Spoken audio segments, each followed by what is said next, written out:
Hi everyone, and welcome to the epic after show review of Game of Thrones Season 2, Episode 8, The Prince of Winterfell. I'm Curtis Hollister. And I'm Sheldon McGilvery. If you missed our pre-show interview with actor Christian Narn, who plays Hodor, you can find it later this evening on our blog, GameOfThronesTV.tumblr.com, or on our YouTube channel, which is youtube.com/socialpixels.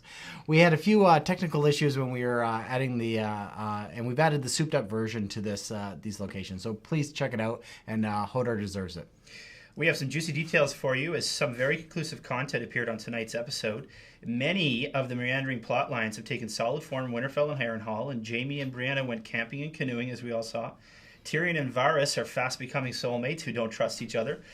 And I think I'd have to say, Curtis, that Robb Stark was balls deep and stark naked in a scene worthy of the Love Hammer as the Lady of Volantis flashes the world for a big paycheck. Plus, more in the Game of Thrones and possible next season episode. So, Curtis, the real question is, are you ready to play Catch, Deliver, and Eat It? I am. Fava beans in hand. Excellent. Let's do this. So, I mean, this is like one of those episodes that start out again where you really start to basically, cringe your brow and go, oh, that guy again. Again. Basically, we come to our good friend Theon Greyjoy, who is actually featured. If you want some insights on the pre-show with the interview with Christian Hodor, he does talk about which characters or which actors are most like their characters, and guess whose name came up? Alfie, who plays Theon Greyjoy, was actually the choice of Christian as to the actor most like their character. But I would say that means that Alfie is probably naive, probably a little youthful, and a little misguided. I don't think Alfie is a strong personality. I don't think, I should say Theon. Sorry, Alfie. I don't think Theon Greyjoy is a strong personality. I think he's doing what he thinks would please his father and his sister and his family. I think he's doing it for honor. It sounds like he's very clouded. I mean, in this first scene, we have Theon set up for disaster. He's away from the power of the sea, the ships. Yeah. He's completely undermanned. He's killed hostages that are more valuable alive to the Iron Isles and the Greyjoys. And so I think we have somebody who's just making a hell of a lot of mistakes. And I think that maybe that's what Christian's saying about Alfie. I mean, what really lands for me with these guys, with Theon, and the fact that he took Winterfell was, we have to remind ourselves about this, is that he wasn't supposed to do this.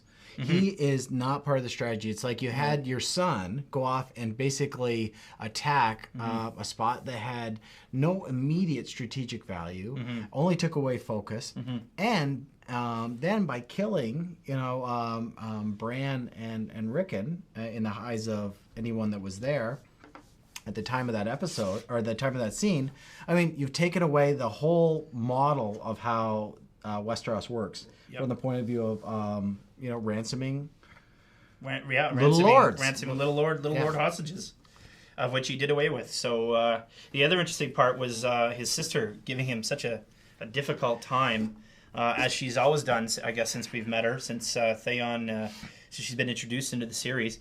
What's interesting, though, is at the end, she shows a twinge of emotion, remembering him as a baby and how important he seemed or appeared to still be to her. Somewhere down inside, I really have an opinion. She was pretty hard on him there. She was actually, in my mind, being kind of cruel in the sense is like no matter what, you've always been a bit of a baby. You've always never been right. Yeah. Never been loved. A crybaby. You're not loved. You're not loved. It's a mean approach, right? And that's Yara that was saying that. So the fact of the matter is, what you have to realize is here's a guy that does not feel Ironborn and is totally being reinforced to him over and over and over and over again, and that's a pretty tough thing to be dealing with.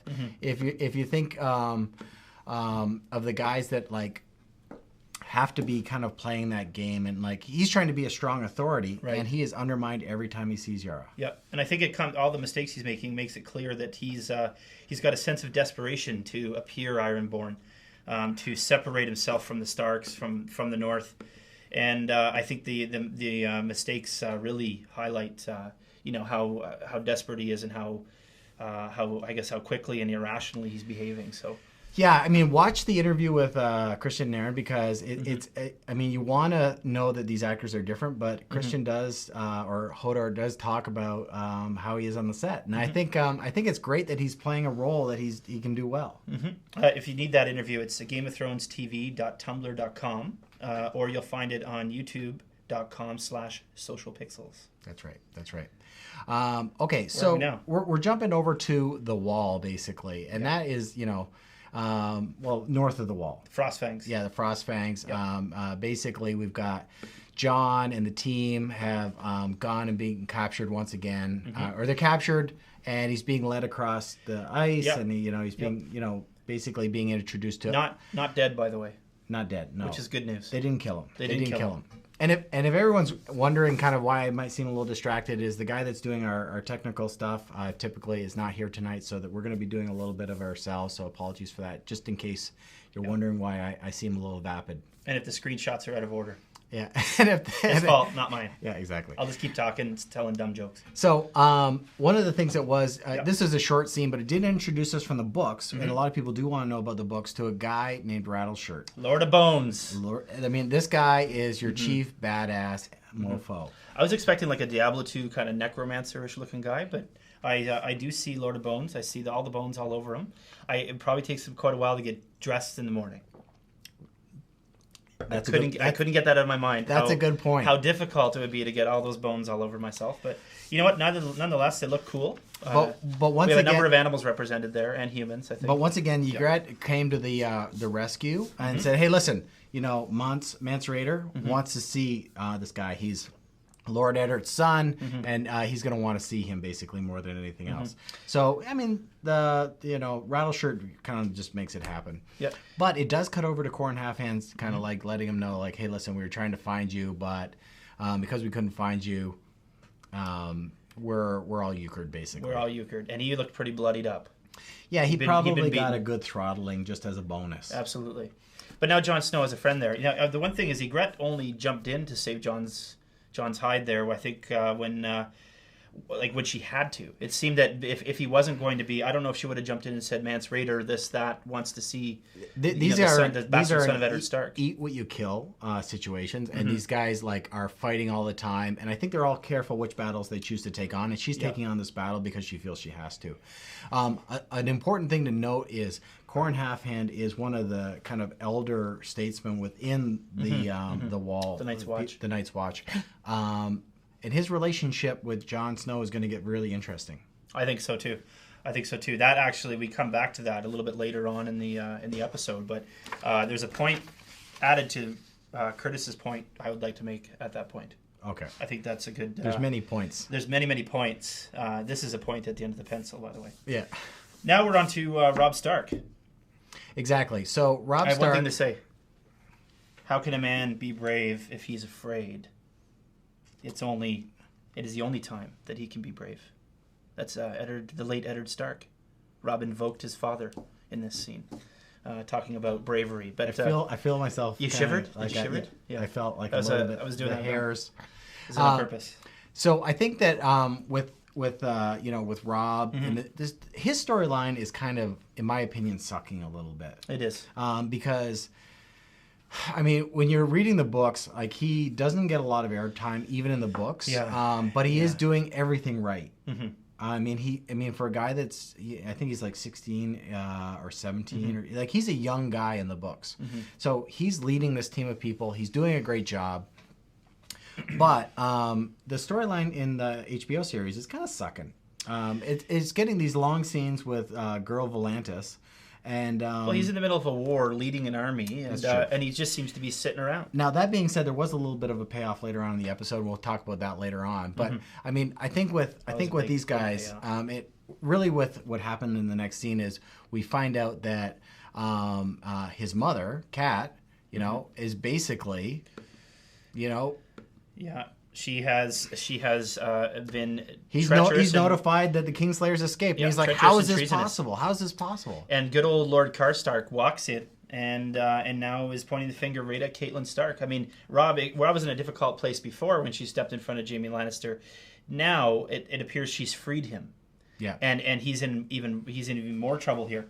This is a lot to wade through for a young guy like Robb Stark. Now in the books, though, this was happening in River Run, which is the kind of the castle in which the Tully family kind of rules from, and her father, Kate Tully originally. Her father's dying in the book. Her brother is going to take over River Run. I mean, there's all this stuff happening, and it's happening at River Run, and he's basically let go from River Run, which is right on the river. And they send effectively people after him on the river. And I think that the segue to this story, more than anything, was one of the most interesting parts in the book for me, where all of a sudden we had Brienne and Jaime Lannister on this journey together. Right? And that journey together was such an interesting part of the books. It was very interesting. Because really you define the character. I mean, one of the we asked Christian Nairn who his favorite character was, and you can watch the interview with him, but he said the Spider. For me, it was probably Brienne. And I mean, it's the kind of person that you definitely don't cheer for normally. So why would Catelyn Stark free Jaime Lannister? Oh, I mean, it's like pulling a card from a deck. Why would she free this guy? Billions to hope that she will help. He made a promise in the books that he would release Arya and Sansa back to Winterfell. If released. If released. And everyone knows that Lannisters lie. I mean, it's throughout all the storyline. But I mean, a Lannister you are always pays his debts. Always pays their debts, and he was freed by Catelyn, so does he not owe her? Yeah, but they also sometimes just don't do that. It is a big question mark, though. Why would the mother of the leader of, I guess, what you'd call the opposing force here against the Lannisters, why would she free the hostage that they could, really leverage with? This is such a big part of the story. She thinks she'll get her daughters back. I beg to differ. I mean, we're going into a King's Landing with Tyrion and Cersi Lannister, Joffrey. True.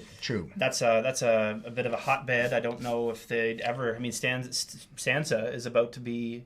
Isn't she not about to be wed or something to Joffrey and bears children? Well, yeah, apparently. That's going to be a tough exchange. But their journey together, as far as anybody interested in the stories, I mean, it's such a compelling part. I think it was book 3 or book 4. Yeah. But I mean, you really kind of fall for Brienne in a way that it's like you don't expect to. And without spoiling anything, it's probably the nature of that journey and what happens on it that really will solidify her as probably a fan favorite. She really, if they stick true to the storyline, she really develops and really has a profound influence on the storyline itself. So keep tuned for that. Now, one thing I would say, also, just from that scene point of view, and this is something everybody should respond to if they take the time to watch this far in the video, is Jaime said there's only 3 people that would have a chance to beat him. Who do you think those 3 people are? Absolutely. I mean, I think that's a good question. That's an interesting insight from my point of view. Like, I mean, I would say that he'd say Sir Barristan Selmy. Yeah, probably. I would think he would say probably the Mountain. And I'd say Jorah Mormont. Jorah Mormont. I'd think Jorah Mormont, the Mountain. No, I don't know. Maybe I don't know about the Mountain. I mean, I think it's an interesting. I mean, it's a great question. Stannis? No, he probably thinks he would turn Stannis into just out to everybody watching. Just so you do know, it was mentioned to me by someone I saw earlier at a barbecue that they didn't know who Stannis was. So I just wanted to make the connection that Stannis Baratheon is Robert Baratheon, the king's brother. Now, that's the former king who died hunting a boar. And he's also the brother of Renly, who has been killed by, I guess it was the Lord of Light shadow demon or whatever came in and stabbed him. But that is the Stannis connection. Stannis is... the Vad Shadow. The Vad Shadow. Yeah, the Vad Shadow demon. Yeah. That was a very appealing scene, by the way. We'll go back to that later. Yeah, we've mentioned that. We've mentioned that at least twice now. So now you know who Stannis is if you didn't before. But I'd be interested to know who those 3 people are. I mean, the immediate ones I would say is the Mountain, the Hound, And also there's the guy from Sunspear who ends up fighting with the without spoiling anything. There's the guy from Sunspear or Dorne that fights with the Mountain later on in the books. I mean, maybe he's I think it's Prince Oberon is his name. Yeah, you haven't probably met him yet, but you'll see him. And you know of Dorne already. That's where Marjorie was sent. So that is in the storyline. The fight itself, we won't go into the details, but that is a good, viable option. I'm going to stick with my Jorah Mormont and Barristan Selmy. Well, and just as a background, like Jorah Mormont did fight... Robb Stark, maybe? No. Nobody ever considered Robb Stark? Jorah Mormont did fight in a tournament, the Kingslayer, Jaime Lannister, and went, I think, 9 lances with him in jousting, and with no winner decided. Right. So that was a big deal at the time, and he was awarded a girl. And this is part of the plot lines that set his story in motion, because the woman that he married was very kind of financially demanding. She required that he kind of like buy stuff all the time, and he turned to slaving, which is illegal in Westeros, and that's how he finds himself in Korth now. In Korth with Daenerys. So it's Daenerys, basically security guard knight. Yeah, exactly. Just in case you didn't know. So yeah, he's also the son of the commander of the Night Watch, which is the Lord Commander Mormont. Lord Commander Mormont, who now seems to have taken Jon Snow as a son. From Bear Island. As a pseudo-son. Their sigil is the bear. So we're cutting back to the Wall, where we see basically... Harrenhal. What? We have... Oh, you're right. Harrenhal. Yeah, sorry. Good old Harrenhal. Only because they're discussing what they believe to be Robb's options in this war. They're talking about plausible moves he might make, that he's distracted by the North, some of them believe. Others believe that he's... Tywin Lannister himself says that his age makes him reckless, unpredictable, because he doesn't know what loss is or what it feels like. And I think that was a really, obviously, astute point by a veteran commander like Tywin Lannister. But it's true. Robb could. He hasn't lost yet. Know thyself and know thy enemy. Absolutely. Right. Could he not make a big mistake soon? I mean, is that the timing is right? Yeah, timing is right. So, and then that jumps over to Arya basically running downstairs to, she runs downstairs to find basically Jaqen Hargan. Jaqen Hargan. Yeah. I mean, that guy is a pretty bad dude. I think he's awesome. Yeah. He's one of my favorite characters right now, and only because of the mystery, but the proficiency in him. He obviously has some great expertise. I like to... yeah, he's got some expertise. He's very, very good at killing people. I wouldn't want to meet him. But I would say that I think she was asking him to kill Tywin. Yeah, she's looking for him. She didn't find him. Yeah. And then I think later on is when he actually starts asking her about the actual witch name and so forth, right? That's right. She couldn't find him, but she did find his sidekicks, who made some rather lewd comments. And now that is a man talking to a child, by the way. So yeah. Like she's like 10 years old or something. Really, 9 or 10 years gross. old. Can you imagine? Really gross material. Yeah. HBO's putting out. I did want to say, though, just in the scene, just before she's looking for him, Tywin did glance at the Mountain and ask him to deal with the Brotherhood. And as far as I know, that's one of the first times the Brotherhood is mentioned. This is probably one of the most important parts of the books as well for me, because it makes the story of the Brotherhood. And in the first season, if you remember, when there's a scene in King's Landing where the Hand, at the time Eddard Stark, was basically... sitting on the Iron Throne, and and there's a guy that walks in and says, hey, our peoples are being attacked, and these guys left this big pile of fish here, which is an attack on House Tully for taking Tywin at the time, or sorry, Tyrion. Eddard Stark sent a guy named Dondarrion after the Mountain. After the Mountain. Right? To deal with the That guy plays a serious role Yeah. from the point of view of connecting these religion and some of the mystical elements of the books that's true. to the story. So that guy is very interesting as well. Now, we don't know if the Brotherhood refers to this character, which you haven't met yet, but you did meet once, I guess, in season 1, was it? It was brief. I mean, he was... It's not... No, I don't think it's the Brotherhood at that point. I think because... But Dondarrion was sent. That's right. Yeah. They basically become this band of outlaws that are being hunted and not successfully, which makes the story really, really smoking around Dondarrion. Yeah, and it so that brotherhood, stay tuned. That turns out to be an excellent storyline. I think everybody will enjoy. Yeah, absolutely. And it has much bigger implications than many of you know. And without spoiling anything, we won't go there. We won't go there. We won't go there. We just quickly jump back to the wall. Yeah. Again, I mean, the wall scenes for me are kind of like getting a little bit... Not much is happening. Yeah, I mean... Although this one I think was important. Well, this is kind of highlighting what we said before about Jon Snow being pushed by Corn Halfhand. You know, Corn Halfhand's going, "You traitor," you know, et cetera, et cetera. I'm telling you that without spoiling it, something big is going to happen with these guys, and it's going to further define the character and the way that not only the way that Jon sees himself, but the way that everybody else sees Jon within the Night's Watch. Now remember, go back to last episode, 2 episodes ago, Corn Halfhand talking to Jon, telling him he has to do what he has to do. Yeah. And you've got to be able to do it when the time comes, when the time presents itself. Now, you see Corn Halfhand, I think, sowing seeds of doubt here. I think he's positioning himself as the Night's Watch and Jon Snow as a traitor to the Night's Watch now. So not only Winterfell, but now the Night's Watch. And as it looks, Jon Snow now appears to be more aligned with the Wildlings, based on Corn Halfhand's kind of separating and divisiveness. And that is really important because... And it's not just a convenient plot line. Like, no. The fact of the matter is lots of people that are on the Night's Watch want nothing to do with the Night's Watch. Of course. This is where they have to be now, because they were criminals and they're or whatever it is. It's like people will betray the Night's Watch, and the king of the king of the North, Mance Rayder, was part of the Night's Watch.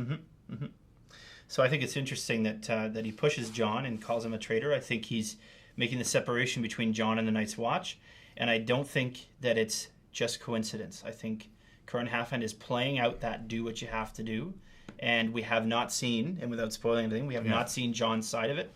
But I do think we'll see something. If we were going to add a spoiler, Jon is going to get a sex change. Jon is going to get a sex change. Stay tuned. I believe was it Master Lewin that was going to operate, or no, it was Tyrion. Tyrion Lannister. Aemon. Yeah, the blind Targaryen that's on the Night's Watch. Absolutely. So if you're going to have a sex change performed, you don't want a blind guy. You don't want 100 years old doing it. I wouldn't. That's my only advice on the night, really. Yeah, but again, if he's getting a sex change, then if something did get cut off, you probably wouldn't need it anyway, right? Yeah. So, okay. Joking aside. Okay. Back to the business of the business. Okay. So, getting back to one of our favorite characters, our favorite character. Yeah. Pretty much. And a favorite character of a lot of people is Tyrion, right? Tyrion Lannister. And we see him back with our good buddy Bronn, the sellsword, and Bronn is basically just hemming and hawing. And what's funny about this scene is that he's basically poring over these books like he's going to solve the problem that he has with literature. Yeah, you've got a war coming, and you're not going to get the answer in a book. Ancient literature. Yeah. So although these stories of wars and so forth have been documented, it's not going to help you to be kind of like reading about them and going, oh, okay, well, that's all you have to do. Great. Who cares if we're outnumbered? And Bronn actually knows better, doesn't he? I mean, he really showed that too. He's become, although a very treacherous character, he's a very likable character. I mean, he is a sellsword, he is a cutthroat, et cetera, et cetera. He gives me the impression of a survivor. I mean, the fact of the matter is, age-old survivor. You bet on that guy. Yeah, that's the guy you bet on. I don't know about Jorah Mormont, but those two in a fight would be pretty cool.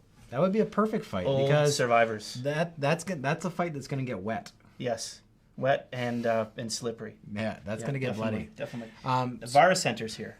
Yeah, and which is a seriously cool dude, and they really start talking about where the battle is going to come down. They say it's going to be at the Mud Gate.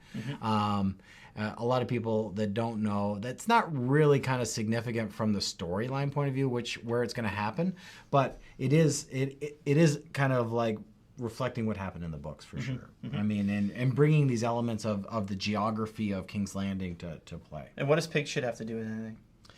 I didn't understand that at all. I think I'm trying to remember. Is that what he's trying to say about wildfire? Well, I'm trying to remember the books and if that was mentioned in the books. I'm not sure. And if you do know, throw a comment out on youtube.com/socialpixels and just let us know if you know the reference to pig shit or if it was in the books. But I do think that maybe I'm thinking that manure flammable?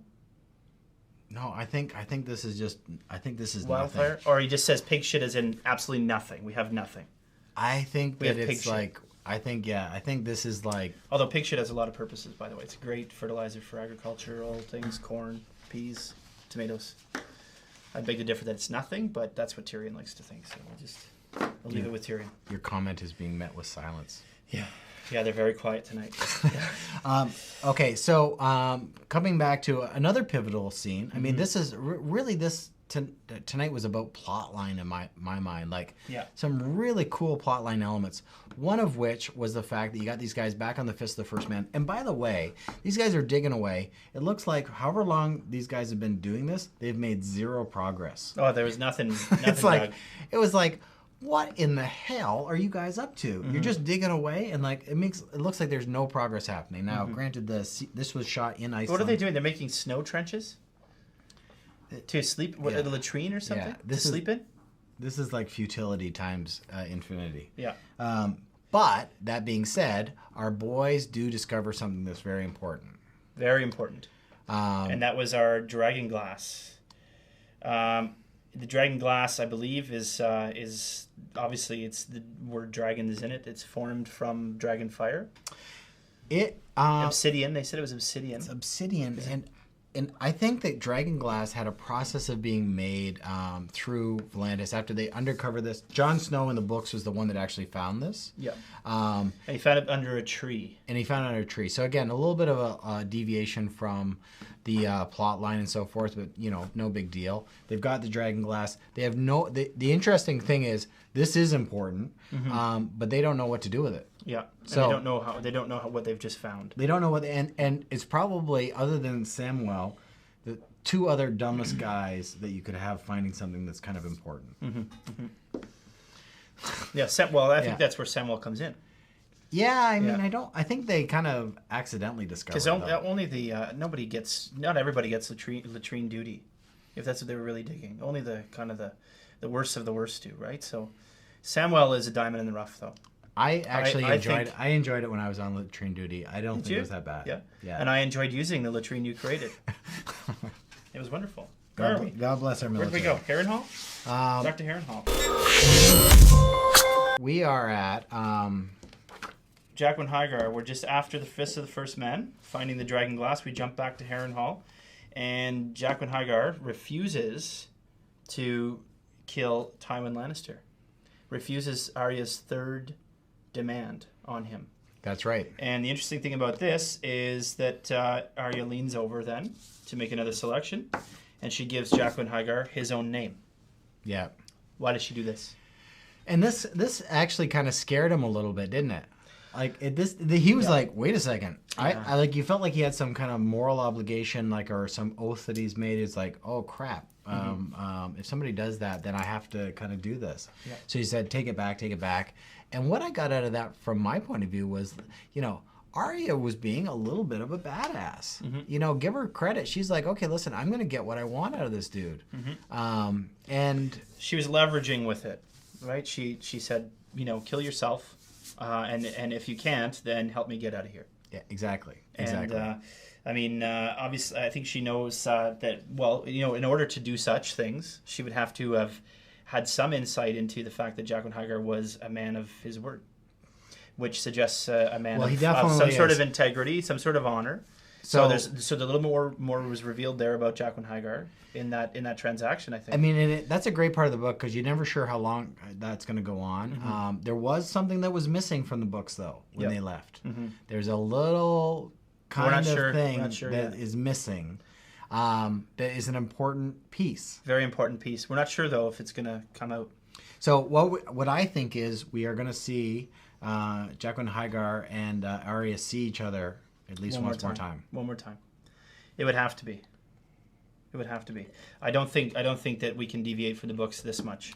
No. In this plot line, that I think they'll see each other again. It makes it interesting. Yep.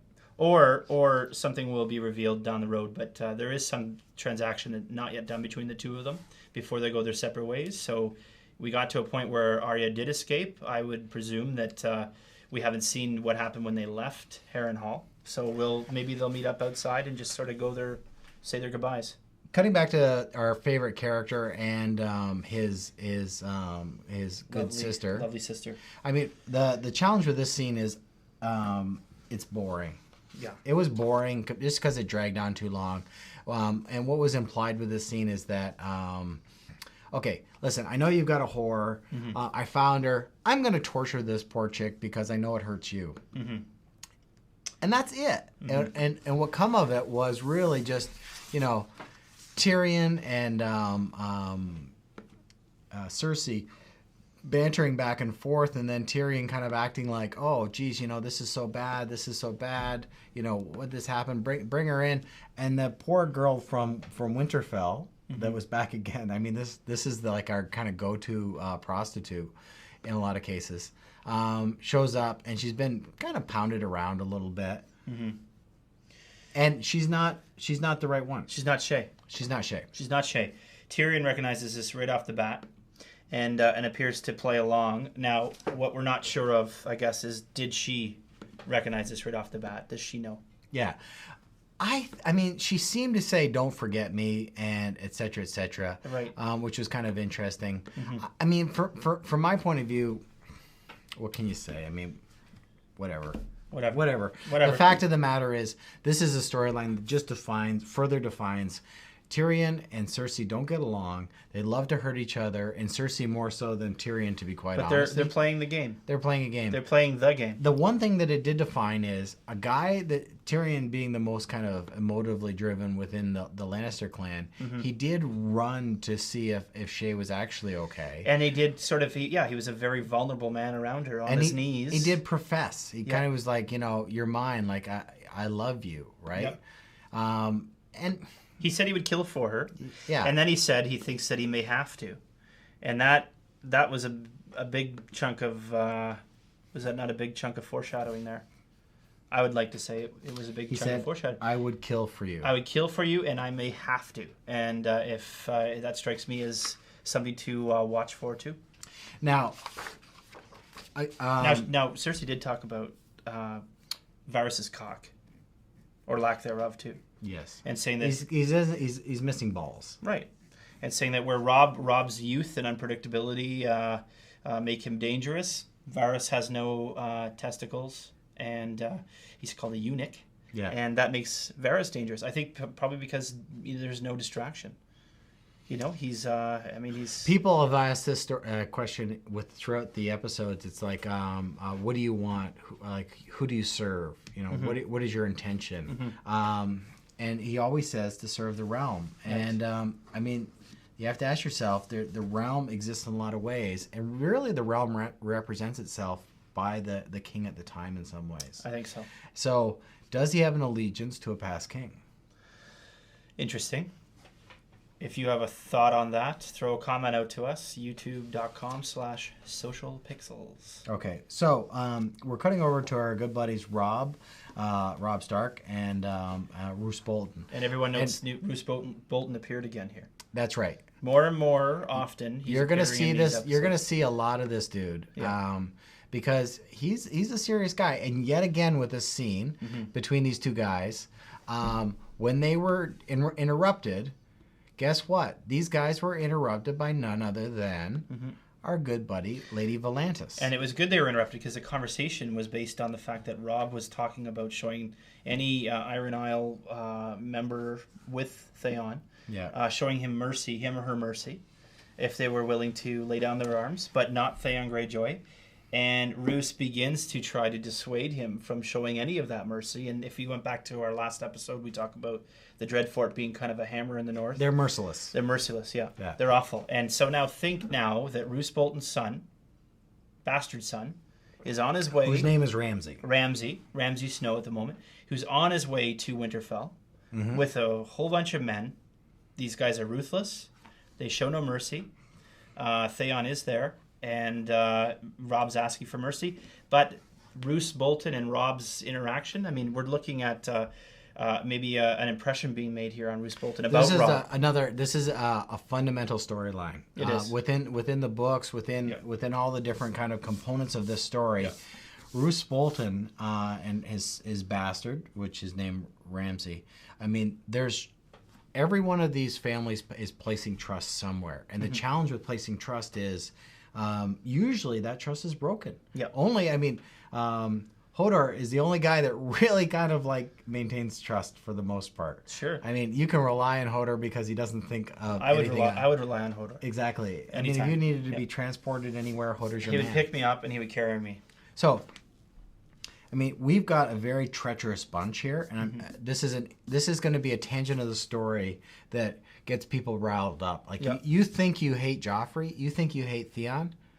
Just wait. Just wait. Just wait. Just wait. Roose his impression of Robb is slipping.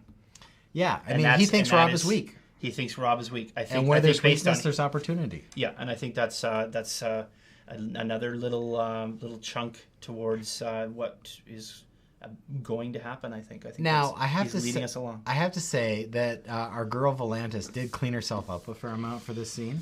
My goodness. I mean, I think she had certain intentions when she was coming in. Now, what were those intentions? Well, she told him a nice sympathetic story that pulled on his heartstrings about a drowned brother who was brought back to life by a slave. She sort of dismissed slavery and said she'd never live in another place that had it. Yeah. And here we find her in Robb's tent, and she talked about a nice shiny bridge, and she hopes it's a lovely bridge. And then Robb showed her a lovely bridge, so to speak. And then they started getting their naked on. Robb Stark got stark naked. And was it just me, or were her boots hairy? She had hairy boots. They were pretty nice. She had hooker heels on, man. She was dressed up. She definitely had some serious boots on. Those were lovely boots. And it only got really kind of better from there, to be quite honest. It did. Yeah, it did. It really got me good there. So we can see what you're seeing right now, and I mean the shots are pretty great. And God bless her. I mean, God bless HBO. God bless our friends in Spain. Yes, our friends in Spain and Volantis. And Volantis. And God bless Robb Stark. Anyway, for very bringing that very to the good world. scene. People had been asking to see if there was going to be any more breast shots and so forth, and I think they took it. Somebody wanted more nudity from Daenerys in the comments, and I just said, well, I'd like to see Maester Pycelle nude. But we got to see the lady from Volantis tonight. We still don't know her name. Sometimes we call her the Spanish chick. Yeah. But she definitely made some money that episode. On to Harrenhal again. We have Arya, Gendry, and Pi. Yeah, I mean, this is really the escape, right? Yeah. Like, this is they're at the spot where all three of them are taking a leap of faith in the sense it's like show up at midnight tonight and just walk out of this place. What could be easier? Based on Jaqen Hygar's word. Yeah. And again, Arya confirms through her actions that his word can be trusted. So we have a strange assassin-like character who has honor, integrity, and does what he says and is loyal. Yeah, so, and he just basically again, you see the waste that he lays to everything that is in Harrenhal, and he's just basically, it's like, okay, I guess Jaqen H'ghar was here. I bet you he can kill people to death with his fist. Quite easily. What? Jaqen H'ghar, he's a killer. With his fist? To kill him to death with his fist. Yeah, I mean, Or a sponge. He can probably do that with his eyelid. He could do it with a sponge. Yep. Davos and Stannis. Again, this is a good scene. Very good scene. And this is a good scene from the point of view of... We're at sea now. Davos Seaworth, the Onion Lord. Yeah, you're telling the story of a guy that's two more pivotal characters. When the people that haven't read the books, every single chapter is a person. So you're telling the story from the line of Davos. And Stannis' story is really told, for the most part, from the point of view of Davos. Yes. And up until basically halfway through book 5. Right. So, although you're getting this story about Stannis and this guy that has a rightful claim to the throne, the story is really about Davos Seaworth. And this guy has a checkered past as a kind of like An onion smuggler. well, yeah, he's a smuggler, He's right? a smuggler. He became famous with and basically gained favor with Stannis by helping to break the siege At Storm's End. of the siege by bringing in food. He brought in fish, he brought in meat, he brought in He resupplied onions. them. They were under siege, stuck in Storm's End. He got in. I believe it was the method by which he brought Melisandre in earlier in the season, and Exactly. and food came in that way and relieved the troops garrisoned inside and broke the siege of Storm's End, where Stannis was asked to stay while Robert and Eddard Stark ran around killing people. Now, what was interesting about the scene from the point of view of Stannis' perspective is that he starts to really talk about the fact that he's the one that suffered, and he's the one that bled, and his 500 men defended Storm's End, which is a significant kind of spot within the storyline. Yeah. It is basically the seat of House Baratheon, I'm pretty sure anyway. And It shows you where he didn't get any love for it. After it was all over, Robert, his brother, who's dead now, gave Storm's End to Renly. his Stannis' brother. Yeah. And that really pointed to a lot of where the resentment and the coldness of Stannis comes from, I think. I mean, I think they refer to him as always kind of being that way, but he needs a personality transplant. That's for sure. He is definitely pissed off. He is a very pissed off guy, and just that lack of recognition during the previous war, I think, was a big part of it. Yeah, I mean, and he's a guy that it's really hard to like him, right? I mean, with Davos, you can see the sacrifices and so forth, but with Stannis, you just don't get it. Stannis reminds me of like a strict Protestant father. Yeah, that's just angry at like Almost like a pilgrim, salt, a pilgrim or something. Yeah, where you got to go out there and run the plow with your own muscle. But the thing about Stannis is, I mean, he'll be a horrible king, but there's something about him that is he is a leader in many ways. Sure. Like he does have a very binary way of leading, but he is a leader. There's no question about that. The interesting thing is he would be a bad king, but for the fact that he just named Davos his future hand, and he has a tendency to listen to him. Mm-hmm. And I think that's an interesting part of his character, that he's able to kind of allow Davos to manipulate, or let's say not manipulate, but to inform his thinking and his point of view and his actions even. Yeah. Not bringing Melisandre to the siege on King's Landing, for one, is one example. But this guy defers to Davos, and Davos has a strong sort of foundation, balanced guy. Yeah. And that was always the case in the books too. So we'll see what happens there. Kind of like another scene with our good buddy Joffrey. I mean, everyone hates Joffrey. Everyone kind of just wants to poison him to death. His hair was dyed red in this scene, newly dyed red, and I think Tyrion's was as well. As weird. They both had red hair, really red hair. Maybe it was kind of like the colors of the crimson of Lannister. If anybody noticed that as well, just leave a comment, please, and let me know, because I thought it was a little strange. I'm the guy on the comments, by the way, replying to you, just so you do know. Now, one of the things that I thought was actually great about that scene was the fact. I mean, it looked very cool. Like they had effectively King's Landing in the backdrop. Yep. You know, Joffrey's talking to Varys and Tyrion. And it just looked like a beautiful scene. Where is it filmed? Where's that filmed? I think it's filmed in Ireland, Croatia.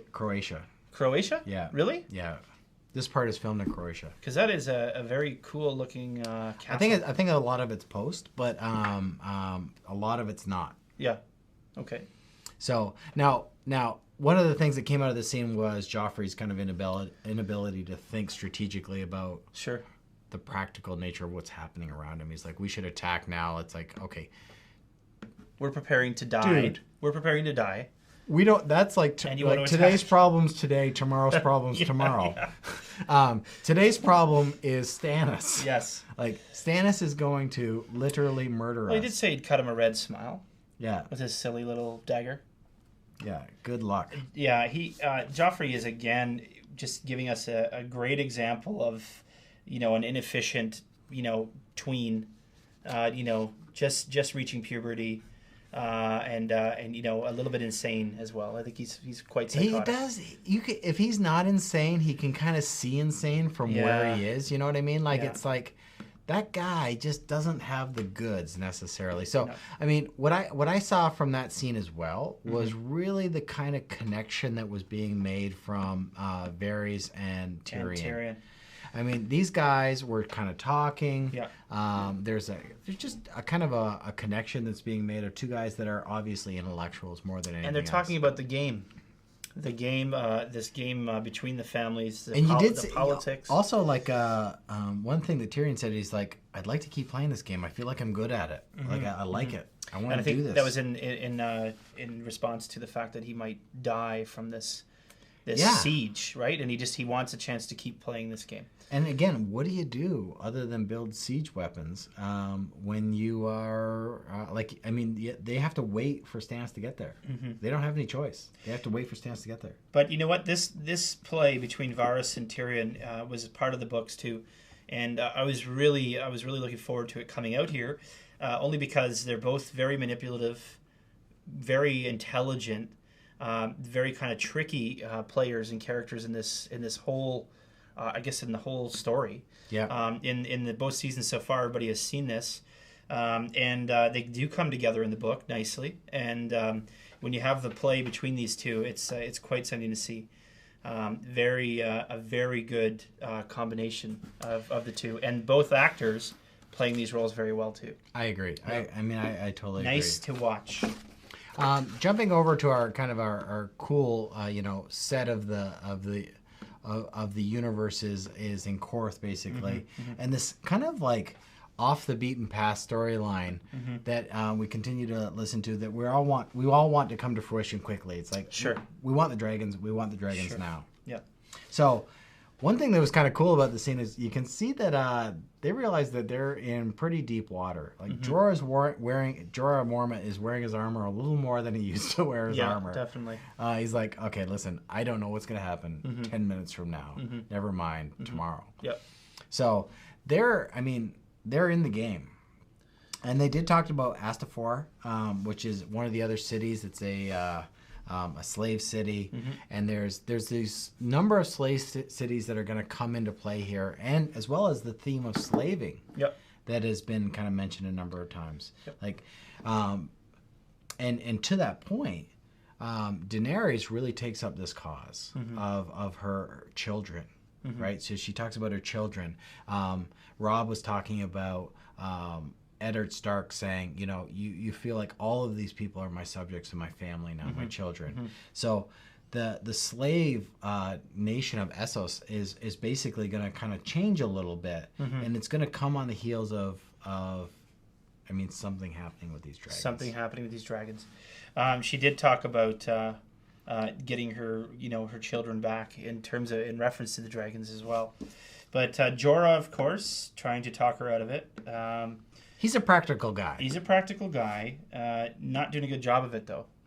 He's not being practical enough. I think we're left with waiting for the House of the Undying. Now, a couple of comments talking about, get on with it with Daenerys. A couple of comments that weren't so sure of her character. I will tell you that, without spoiling anything, that this is worth waiting for, guys and girls. She develops, this storyline develops into something massive, and you really don't want to give up on her yet. Nudity or not nudity, she is worth waiting for and worth watching. She does not have a sex change, is what you're saying. She does not have a sex change, and that is something for everybody to look forward to. Okay, Winterfell, we end. Yeah, again, this storyline is pretty expected. People saw the fact that the charred bodies were there. Nobody really believed that was Brandon Rickon. And guess what? It wasn't. Lewin sees Asha, and in the middle, just before that, we see Theon give a bag of money. That was to seemingly pay the father of the dead children. That's right. And then Lewin, walking towards him, turns around, sees Asha. What's Asha doing here? Yeah. So, as we all know now, basically, she's hidden Brandon Rickon underneath Winterfell, and they use Hodor as a pillow. Yes, they use Hodor as a pillow. Hodor is a nice, comfy, soft pillow. He looks very comfortable. I would like to sleep with my head on his belly too. I would sleep very well that evening. You'd be able to hear his massive heart beating and be boom, Yes. boom, Boom, boom, boom. Yeah, boom. terrifying. Yeah. They can't be down there forever, though. So, I mean, in taking a deeper look at it, something, in my mind, something above has to change. Yeah. They're in the middle of Winterfell, in the crypt.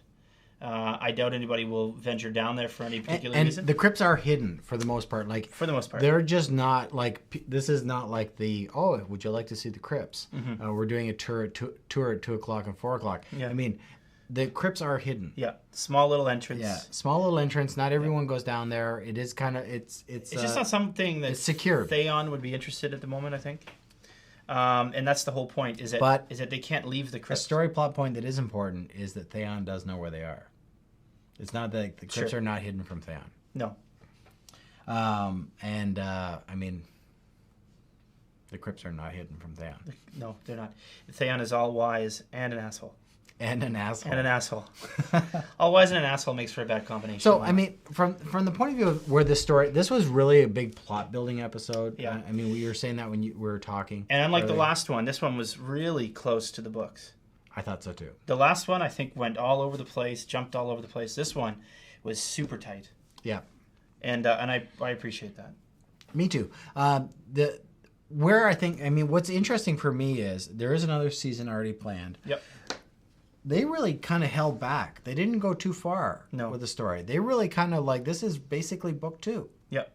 I mean, for the most part. Now This we is have book 2. We have 2 episodes left, 9 and 10. Which are called, I think, Blackwater Bay. Yeah, interesting. And Vegas Moraris or whatever, Valor Morgus. Yeah. Which ties back into our good buddy Arya. And when you And realize it Jack with the books, is that Arya gets a lot of play in book 2 and 3. Mm-hmm. She does. And I think Blackwater Bay, where are we referencing there? Well, Blackwater Bay is the bay outside of King's Landing. Yep. That and again, from the point of view of the storyline developing itself, Yep. the way that plays out in the books, it hasn't been set up right now to play that way. No, it hasn't. Partly it has, but not completely. I have no idea And where that's going. I think that's going to be a little disappointing for some people because it's going to be like, oh yeah, by the way, we happen to have X and we happen to have Y and we happen to have this. Right. So, and Stannis. It'll make for a big and episode. Stannis, I mean, the only thing I will say about that is that everyone that's in this battle, like the 2 sides, survives the day. Mm-hmm. The battle does not define itself at Blackwater Bay. No, it doesn't. It does change direction, Yeah. but it's not over. It's not over.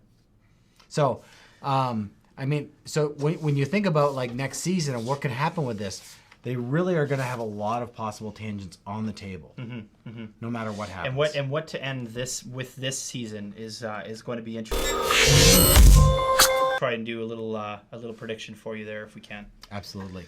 Anyway, we have 3 ways to reach us, 3 ways to follow. You can comment and provide discussion material at Social Pixels TV on Twitter.